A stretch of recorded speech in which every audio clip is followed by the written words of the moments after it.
இந்தி எதிர்த்தது திமுக கூட அல்ல. இந்தி வந்தால் தமிழ் அழியும் என்று சொன்னது முதலாக சொன்னவர் 38 சொன்னவர் பெரியார் அவர்கள்.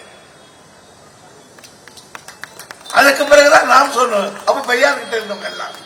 ஆகவே தமிழ் அழியும் ஹிந்தி வந்தால் என்று சொன்னவர் பெரியார் அவர்கள்.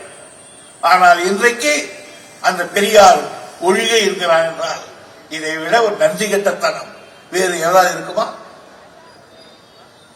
பெரியார் இல்லாவிட்டால் இந்நேரம் இந்த நாடு என்ன இருக்கும்? குட்டிச்சோராக போய் இருக்கும். உங்களுக்கு தெரியாது. நீங்க நம்ம எல்லாரும் மறந்துட்டோம். நான் இருக்கேன். இன்னைக்கு நான் MA BA படிச்சிருக்கேன். கிட்டத்தட்ட 50 வருஷமா நான் சட்டசபையில் உட்கார்ந்து இருக்கேன்.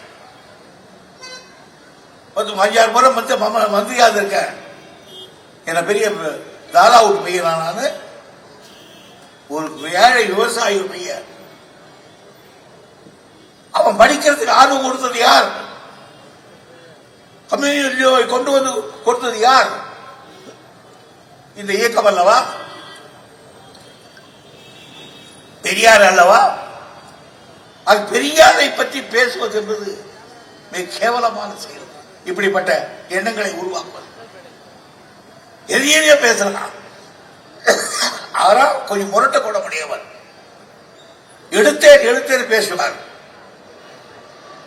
89 வயதில் கூட 92 வயதில் கூட மூத்திர செட்டியை தூக்கி கொண்டு ஒரு கூட்டமாக நின்று லொக்குன்னு பேசினார்களா? பாவிகளா? அவரையா பேசுவது?